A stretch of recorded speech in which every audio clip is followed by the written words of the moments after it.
Good morning, everybody. Welcome to this week's Keeping an Eye on the Geopolitical Ball with me, Jamie Shea, Senior Fellow at Friends of Europe.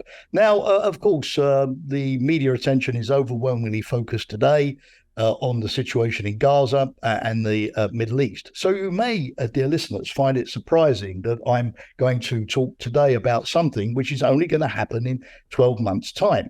The US presidential elections. But as we're going to be in November in just a couple of days' time, and the beginning of November is when traditionally the US elections take place every 4 years, I thought that it was high time that we started to focus on what these elections mean, both for the United States and for the rest of the world, because there's no doubt that what happens in America doesn't just impact on American voters for the next 4 years with the election of the president or the re-election of the president and the new Congress, but affects all of us. And of course, we would all love to be able to vote in the American elections precisely because of this global impact. I have for a long time been an admirer of the United States, and I well remember my first trip as a student to the US in 1973 at the height of the Watergate affair, and finally the resignation of President Nixon, who had impeded the inquiry into the burglary of the Democratic headquarters in the Watergate building in Washington. And although this was traumatic for America, I was impressed by the resilience of the US institutions, the Washington Post, the American media in bringing the story to light, the Supreme Court, the Senate, and particularly the Judiciary Committee grilling all of Nixon's aides to get at the truth. The system with its checks and balances seemed to have this amazing ability to regenerate and to heal itself. What a contrast, therefore, with the situation that we see today in Washington. We've had now many years of polarization, a divided Congress in which Democrats and Republicans refuse to work with each other. But they increasingly refuse to work within their own parties, as we've seen recently with the gridlock over the election of a new House Speaker in the House of Representatives, with a minority of Republicans insisting to have their way and only wanting to bring forward Trump loyalist candidates who then fail to get a majority. Today, there is a new candidate, Mike Johnson, and we'll see if he has any more success than his two predecessors. We've had years of Donald Trump challenging the legitimacy of US institutions, the US media, and the US Constitution, even to the point of encouraging on January the 6th, 2 years ago, and the insurrection against the US Congress itself as well.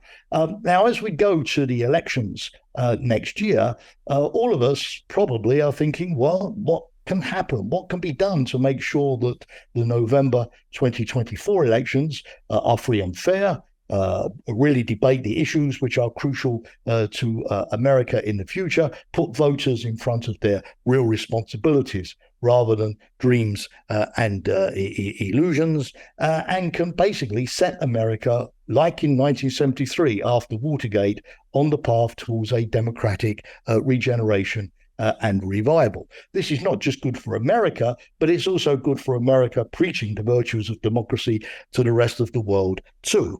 So what should we look for? Well, in the first place, election interference. We all remember in 2016 the evidence that came to light from American intelligence agencies and from congressional investigations regarding the interference of Russia in the elections in terms of cyber attacks, the use of trolls, the running of disinformation campaigns, and the like. Just last week, the State Department produced a report looking at election interference in 9 different countries around the world. So it's going to be very important that the American government today takes all of the measures to spot early on and to block that election interference, as Russia, China, and many other countries that don't have a healthy America as an objective see what they can do this time round to interfere in an election campaign. The more polarized the campaign, obviously, the more the easier it is for election interference to take hold. The second thing is election denial. I think all of us were depressed last time round with the way in which Trump and many of his Republican loyalists denied the obvious victory and the rather impressive victory, at least in the popular vote, of Joe Biden, tried to intimidate election officials. The state attorney general of Georgia, for example, including with death threats, and the attempts by Trump to suppress certain votes and to find fictitious votes elsewhere. It didn't succeed last time, but the extent of the attempts, at least by President Trump, to overturn the election and the support that he got from media like Fox News is a worrying cry. And it's going to be very important that we don't have a repeat of that in 2024. What do we need? Well, we need, of course, heavier fines on the media, which peddle false election claims. Fox News was taken to court and had to pay hundreds of millions of dollars for lying about the efficiency of American voting machines.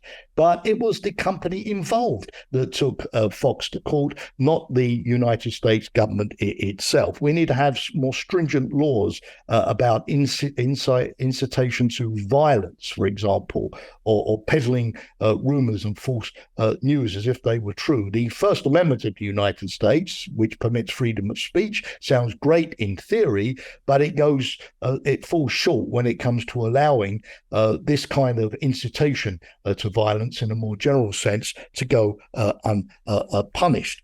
For instance, as well, we've got to have security around election counting sites and protection for election officials and so on and so forth. The third thing is the United States, particularly the Biden administration, has to get out the vote. In Poland a few days ago, 74% of the population turned out to vote largely for pro-EU moderate parties led by Donald Tusk. Now, 74% is impossible in a US presidential election.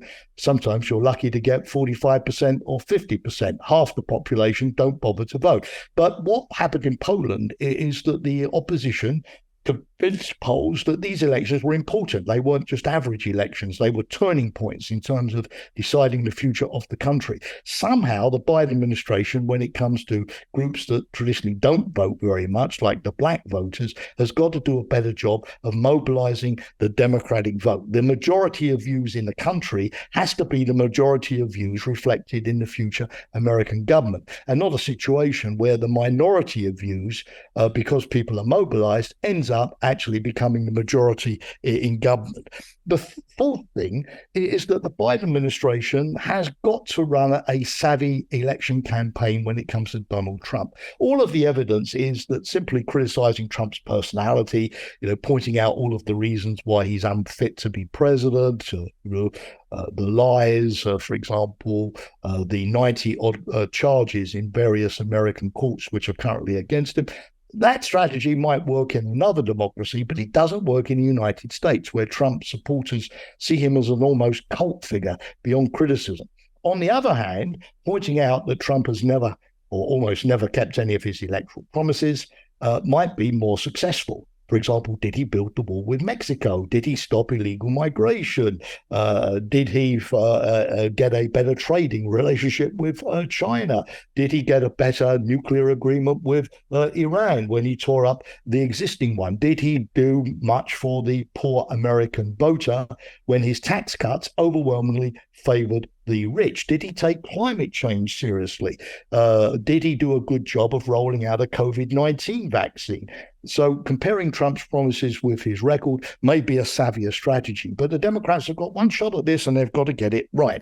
The next thing is it might be a good thing if at least the elections can produce divided government. I know this may sound contradictory, as we like efficient government, but if you're going to have a populist back in command in the White House, not having him control the Senate and the House of Representatives is at least a start. The Democrats to take control of the Senate. They lost the House of Representatives in the midterm election, but if at least they can keep control of one of the houses to ensure some kind of check and balance, that would be a good start. Finally, if there's gridlock government in Washington, dear listeners, it's very important that the individual American states, 50 of them, take on individual responsibility to push a positive agenda forward. California has been doing this in terms of fighting climate change, setting more stringent standards than the federal government for vehicle emissions, pushing electronic vehicles, greening the economy, dealing with its illegal migration issues, and so on. New York has tried to do the same,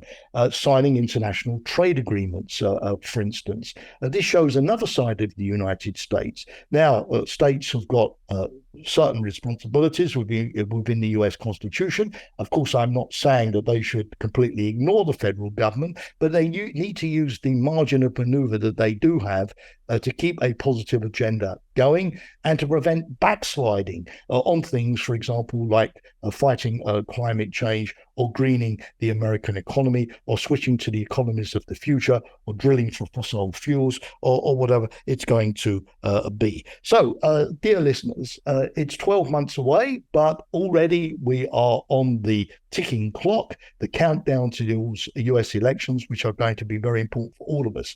Now, we outside the United States have limited influence on the choices of the American voter. But European experience, particularly the Polish elections, which I referred to, show that with a savvy campaign, a united opposition, a good platform, good leadership, and ability to mobilize voters, populists can be defeated. We can only hope that the lessons for Europe will be heeded by Democrats in the United States, and that 2024, like in Poland, will be a success story for democracy, not another deep reverse into the abyss. Thank you for listening today. I look forward to engaging with you next time. Bye for now.